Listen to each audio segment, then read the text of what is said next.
പിറ്റേ ദിവസം നേരെ തിരുവനന്തപുരത്ത് വന്നു. ശിശുഭൂതയെ കണ്ടു. ശിശുഭൂത തന്നെ ഞങ്ങളെ കണ്ട വഴിക്ക് ചെറുതായിട്ടൊന്ന് ചിരിച്ചു. ആ ചിരി കണ്ടപ്പോൾ തന്നെ മനസ്സിന് ഒരുപാട് തണുത്തു.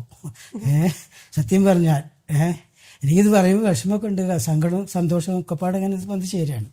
അപ്പോൾ ശിശുഭൂത പറഞ്ഞു എന്താ അവിടെ ഹോസ്പിറ്റലിൽ, അവിടെ കൊട്ടാരക്കര ഹോസ്പിറ്റലിൽ നമ്മുടെ വിശ്വസിയായ വിശ്വംഭരൻ ഡോക്ടറെ, അദ്ദേഹത്തിന് ഇതപ്പോൾ കണ്ടു. ഞാൻ ഇവിടുന്ന് ഇപ്പോൾ ശിശുഭൂതത്തെ ഇപ്പോൾ കണ്ട് ദർശനം കഴിഞ്ഞ് വരുമ്പോൾ ഇപ്പോൾ അവിടുന്ന് കണ്ടു ഞാനിപ്പോൾ. അദ്ദേഹമായിട്ട് സംസാരിച്ചു. അപ്പോൾ അദ്ദേഹത്തിൻ്റെ അടുത്ത് പോകാൻ പറഞ്ഞു കൊട്ടാരക്കര ഹോസ്പിറ്റലിലേക്ക്.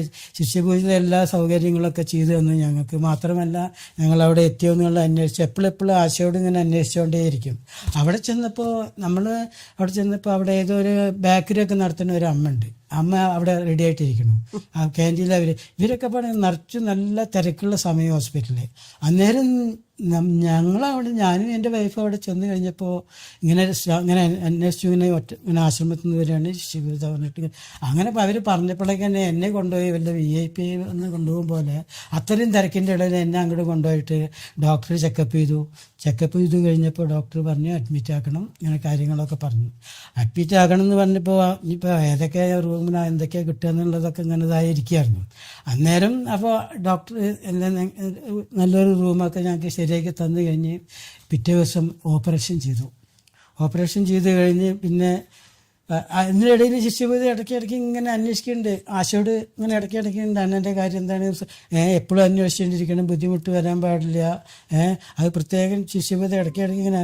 അതൊക്കെ കേൾക്കുമ്പോൾ തന്നെ ഇത്രയും തിരക്കിൻ്റെ ഇടയിൽ ഗുരു നമ്മളെ ശ്രദ്ധിക്കുന്നുണ്ടുള്ളതെന്ന് ആലോചിച്ച് പോയി ഒരുപാട്. അപ്പോഴെനിക്ക് ഈ ശിശുഭൂതയിലുള്ള കൂടുതൽ വിശ്വാസം വരെ ചെയ്തു. അതായത് രാത്രി 11 മണിക്ക് ഞങ്ങൾ അറിയിച്ചിട്ട് കൂടിയില്ല, ഞങ്ങൾ ആശാനെ അറിയിച്ചിട്ടില്ല, ആരെയും അറിയിച്ചിട്ടില്ല. ഈ വേദനയും വിഷമം അറിയുമ്പോൾ അപ്പോൾ ആ ഗുരുവിൻ്റെ ശ്രദ്ധ എന്ന് പറയല്ല, ഗുരുവിൻ്റെ ആ വീക്ഷണം, സ്നേഹം എന്ന് പറയുന്നത് ഇവിടേക്കാണ്. ഗുരുസ്നേഹം എന്ന് കൂടുതൽ അറിയാൻ പറ്റണത് വാക്കുകൾ കൊണ്ട് പറഞ്ഞുകൊണ്ട് ഒന്നുമില്ലല്ലോ, അനുഭവമാണല്ലോ ഗുരു, നമുക്കതുകൊണ്ട് പറയാണ്.